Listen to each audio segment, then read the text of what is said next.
अगर कभी कोई मुझसे कहे ना कि आपको अपने किसी एक क्लाइंट को बेस्ट क्लाइंट का अवार्ड देना है, तो मैं इन्हीं क्लाइंट को चूज़ करूँगी जिसने इस केक का ऑर्डर दिया था। ऐसा नहीं है कि बाकी क्लाइंट्स अच्छे नहीं हैं, लेकिन ये जो मेरी क्लाइंट है ना, वो बिल्कुल अलग है, सबसे हटके है और बहुत ही ज़्यादा स्वीट है। ऐसा मैं क्यों कह रही हूँ, ये आगे जाके आप लोग को पता चलेगा। और ये जो मेरी क्लाइंट है ना, ये मेरे घर से काफ़ी दूर रहती है, मतलब 30-35 किलोमीटर दूर रहती है मेरे घर से। लेकिन हर साल वो अपने बर्थडे पे, अपने हस्बैंड के बर्थडे पे मुझसे ही केक ऑर्डर करती है एंड उन्हें बटर क्रीम केक्स बहुत पसंद है। तो इस बार भी जब उनका मैसेज आया तो उन्होंने एक लंबी चौड़ी लिस्ट भेजी थी कि उनको केक में क्या क्या चाहिए। हालांकि केक बहुत बड़ा नहीं था, 1 किलो का ही केक उन्हें चाहिए था, लेकिन जो चीज़ें उन्हें चाहिए थी केक में, उसकी लिस्ट बहुत लंबी थी। और पूरा केक बनाने के बाद जब मैंने उन्हें फ़ोटो शेयर किया ना, तो उन्होंने कुछ ऐसा कहा मुझसे कि सच में मुझे रोना आ गया था। मुझे लगा कि यार कोई इतनी अच्छी कैसे हो सकती है। तो ये सब चीज़ें तो आपको आगे वीडियो में चल के पता चल ही जाएगा कि ऐसा मैं क्यों कह रही हूँ।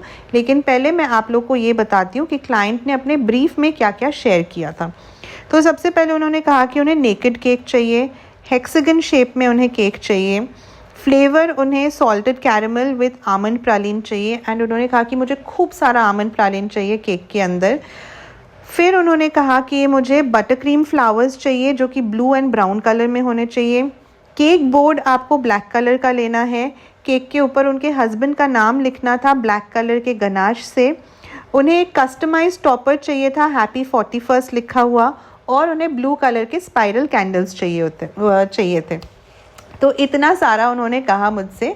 और उन्होंने कहा कि 1 kg का उन्हें केक चाहिए एंड डिलीवरी उन्हें वेन्यू पे चाहिए थी जहाँ पे उनकी पार्टी थी। उन्होंने कहा कि आप वहाँ पे डिलीवर करवा देना। और उस दिन इतनी दिक्कत हुई ना मुझे ऊबर कैब बुक करने में, 1.5 घंटे लग गए मुझे। उसके बाद जाके एक कैब मिला। मतलब मुझे लग रहा था कि शायद ये केक पहुँच ही नहीं पाएगा उन तक। तो खैर एनीवेज़, पहले मैं आप लोग को केक के बारे में बता देती हूँ। तो यहाँ पे केक के लिए ना मैंने 6 इंच के स्क्वायर टिन में स्पॉन्ज बेक किया है। 3 स्पॉन्जेस मैंने बेक किए थे। तो बेसिकली हाफ kg के लिए जितना स्पॉन्ज चाहिए होता है वो स्पॉन्जेस मैंने 2 बार बेक किए। और उसके बाद बेंटो केक के लिए, मतलब 250 ग्राम्स केक के लिए जितना स्पॉन्ज चाहिए होता है वो मैंने 1 स्पॉन्ज बेक किया। अब यहाँ पे क्योंकि मुझे शेप वाला केक बनाना था, हेक्सागन शेप में बनाना था, यानी कि मुझे केक को कट करना था साइड से, तो इसीलिए मैंने स्पॉन्ज थोड़ा ज़्यादा लिया। तो जब भी हमें शेप वाले केक्स बनाने होते हैं ना, जहाँ पे आपको कार्विंग करनी होती है, कटिंग करनी होती है, आपको हमेशा स्पॉन्ज थोड़ा ज़्यादा लेना पड़ता है क्योंकि वो पार्ट आपका वेस्ट होता है। ठीक है, तो यहाँ पे सबसे पहले मैंने क्या किया है ना, मैंने हर एक स्पॉन्ज को 2 लेयर्स में ही कट किया है क्योंकि मुझे नेकेड केक बनाना था। तो नेकेड केक में अगर आप स्पॉन्ज को बहुत पतली लेयर्स में कट करोगे, प्लस अगर आप बहुत ज़्यादा फिलिंग ऐड कर रहे हो, तो स्पॉन्ज के ऊपर काफ़ी वेट आता है जिससे कि आपका स्पॉन्ज जो है वो क्रम्बल कर सकता है।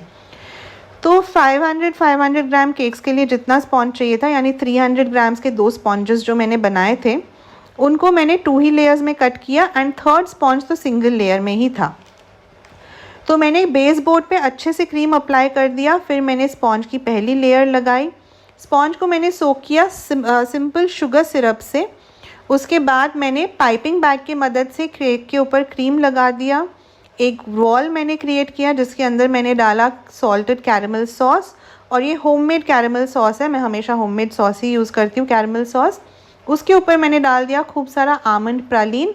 अब आमंड प्रालीन की रेसिपी आपको मेरे फेसबुक पेज पे मिल जाएगा, यूट्यूब शॉर्ट्स पे भी मिल जाएगा, आप वहाँ से देख सकते हो। उसके बाद मैंने एक और स्पॉन्ज की लेयर लगा दी एंड इसी तरह से मैंने सारे लेयर्स को बिल्ड कर लिया 1 बाय 1।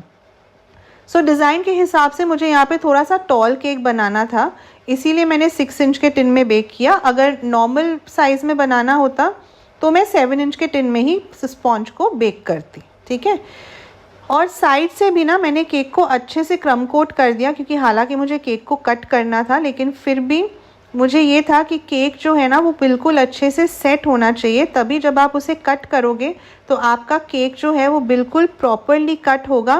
वरना क्या होता है, अगर आपका केक सॉफ्ट रह जाएगा ना तो कटिंग के टाइम पे आपका केक जो है वो बिगड़ सकता है, यानी कि आपका केक क्रम्बल हो सकता है। तो इस तरह से मैंने ऊपर की तरफ भी क्रीम लगा दी है, एक पतली लेयर ऑफ क्रीम मैंने लगा दिया। एंड फिर मैंने केक को इसी तरह से बॉक्स में भर के मैंने उसको फ्रिज में रख दिया 2 घंटे के लिए, ताकि वो अच्छे से सेट हो जाए। अब यहाँ पे मुझे हेक्सागन शेप देना था। बेसिकली हेक्सागन शेप में 6 साइड्स होते हैं, तो मैंने ना यहाँ पे केक के ऊपर एक प्लस साइन का निशान बना लिया और उसके बाद मैंने कॉर्नर्स पे भी इस तरह से चाकू की मदद से निशान बना लिए, ताकि मैं इसको प्रॉपरली शेप में कट कर सकूँ। ठीक है, फिर मैंने क्या किया, जो हमारा ब्रेड नाइफ़ आता है ना, उसी से मैंने चारों कॉर्नर से एक एक ट्रायंगल कट करके निकाल दिया। एंड ये काम ना आपको बहुत केयरफुली करना पड़ेगा। अगर ज़रा सा भी आपको लगे कि आपका केक स्टेबल नहीं है, बहुत ज़्यादा हिल रहा है, तो आप वहीं पे रुक जाओ, अपने केक को वापस थोड़ी देर के लिए फ्रिज में रख दो एंड उसके बाद ही आप उसकी कटिंग करो। ठीक है, तो कटिंग करने के बाद ऑब्वियसली थोड़ा बहुत कैरेमल सॉस तो ऊज आउट हो ही रहा था। तो मैंने क्या किया, जो साइड्स मैंने कट किए थे वहाँ पे मैंने वापस से क्रीम लगा दिया, विप्ड क्रीम ही लगा दिया मैंने। एंड इस तरह से मतलब सारे साइड्स को मैंने विप्ड क्रीम से सील कर दिया। ठीक है, सो ये हमारा नेकेड केक लुक अभी बन के रेडी था। बस इसके बाद मैंने वापस केक को ना आधे घंटे के लिए फ्रिज में रखा एंड उसके बाद मैंने स्टार्ट किया इसका बाकी का काम। तो सबसे पहले मैंने सोचा कि जो उनके हस्बैंड का नाम है वो मैं लिख देती हूँ केक के ऊपर, ताकि मुझे पता चले कि फ्लावर्स मुझे एग्जैक्टली कहाँ पे और किस तरह से प्लेस करने। क्योंकि अगर मैंने पहले फ्लावर्स प्लेस कर दिया, फिर अगर ऐसा लगा कि नाम लिखने के लिए ज़्यादा जगह नहीं है मेरे पास, तो मुझे वो सिचुएशन नहीं चाहिए था। तो इसीलिए मैंने पहले गनाश से उनका नाम लिखा। गनाश में मैंने थोड़ा सा ब्लैक जेल कलर ऐड कर दिया था, जिससे कि ब्लैक गनाश मेरा बन गया था। एंड इस तरह से नाम लिखने से पहले ना, या कोई भी मैसेज लिखने से पहले, मैं हमेशा एक चॉपिंग बोर्ड या किसी प्लेटफॉर्म के ऊपर लिख के प्रैक्टिस कर लेती हूँ और उसके बाद मैं फाइनली केक के ऊपर राइटिंग करती हूँ। तो ये करने के बाद अब मुझे इसके ऊपर बटर क्रीम फ्लावर्स लगाने थे, जो मैं ऑलरेडी बना चुकी थी। मैंने सुबह 10 बजे ही बटर क्रीम फ्लावर्स बना के रेडी कर लिया था और उन्हें फ्रिज में अच्छे से सेट कर लिया था। बटर क्रीम फ्लावर्स कैसे बनाना है वो मैं अलग से वीडियो अपलोड कर दूँगी।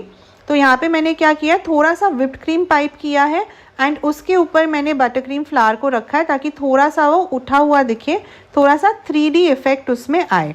ठीक है, सो इस तरह से मैंने एक एक करके सारे फ्लावर्स लगा दिए केक के ऊपर। एक आध फ्लावर्स मैंने एक्स्ट्रा बना के रखे थे, जस्ट इन केस मुझे लगे कि कहीं और फ्लावर मुझे लगाना है। तो इस तरह से ये देखिए सारे फ्लावर्स मैंने लगा दिए और उसके बाद जो कस्टमाइज टॉपर मैंने बनवाया था वो भी मैंने प्लेस कर दिया केक के ऊपर। और फिर थोड़ा सा बटर क्रीम ना, ग्रीन कलर का बटर क्रीम लेके मैंने थोड़े थोड़े ना लीव्स पाइप कर दिए थे, जो कि देखने में बहुत प्रिटी लग रहे थे। मैंने लीफ नोज़ल यूज़ किया था इसके लिए। और इस तरह से बेसिकली केक जो है वो हमारा कंप्लीट हो चुका था और देखने में काफ़ी प्रिटी लग रहा था ये। फिर मैंने फ़ोटो भेजी क्लाइंट को एंड उन्होंने फ़ोटो देख के तो उन्होंने खूब सारे हार्ट्स भेजे एंड फिर उन्होंने कहा कि अगर हो सके तो क्या आप 1-2 चीज़ और कर सकते हो इसमें।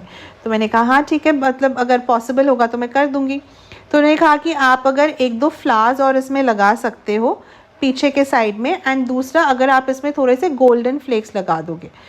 फिर उन्होंने कहा कि अगर जितना भी एक्स्ट्रा चार्ज होगा इसका आप मुझे बता देना, मैं पे कर दूँगी, कोई प्रॉब्लम नहीं है।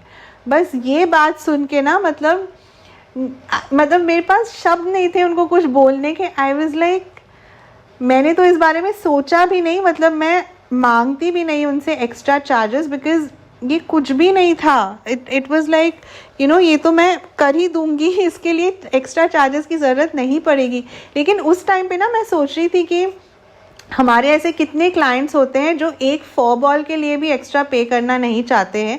एंड यहाँ पे ये मेरी एक क्लाइंट है जो कह रही है कि आप 2 बटर क्रीम के एक्स्ट्रा फ्लावर्स लगा दो और उसके लिए एक्स्ट्रा चार्ज कर लो, मुझे कोई दिक्कत नहीं है। So I was like really emotional at that point of time. I said please don't worry, ये चीज़ें मैं कर दूँगी विदाउट एनी एक्स्ट्रा कॉस्ट, इसके लिए कोई एक्स्ट्रा कॉस्ट नहीं लगेगा। सो फिर मैंने वो कर दिया। लेकिन वो मैंने बाद में आप लोग को दिख जाएगा फ़ोटो, मैंने एंड में लगा दिया था क्योंकि उस टाइम मुझे इतना स्ट्रेस था कि कहीं मेरे बटर क्रीम फ्लावर्स मेल्ट नहीं हो जाए, तो मैंने केक को फ्रिज में ही रखा था। एंड ये इतना कोई मेजर कुछ नहीं था, मैंने जस्ट एक आध एक्स्ट्रा फ्लावर्स लगा दिए केक के ऊपर जो मैंने ऑलरेडी बना के रखे थे, और थोड़े से वो जो हमारे एडिबल गोल्डन फ्लेक्स आते हैं वो मैंने लगा दिया था केक के ऊपर। और ये हमारा केक हो गया है कंप्लीट। सो अब आप लोग प्लीज़ बताइएगा कि केक आप लोग को कैसा लगा। अच्छा लगा होगा तो लाइक एंड शेयर ज़रूर कर दीजिएगा। और ये केक जो है ना, ये मैंने रात को 8:30 बजे क्लाइंट को भेजा था, और मेरे घर से जैसा कि मैंने बताया वेन्यू जो था वो भी कुछ 1.5 घंटा दूर था, लेकिन थैंकफुली जो केक है वो बिल्कुल सही सलामत पहुंचा था। क्लाइंट ने जो बाद में फ़ोटो भेजी थी वो भी मैं एंड में आप लोग के साथ शेयर कर दूंगी। कहीं से कुछ भी नहीं बिगड़ा था, सब कुछ बिल्कुल परफेक्ट कंडीशन में था। तो ये था हमारा आज का केक, आज की story. Thank you everyone for watching the video.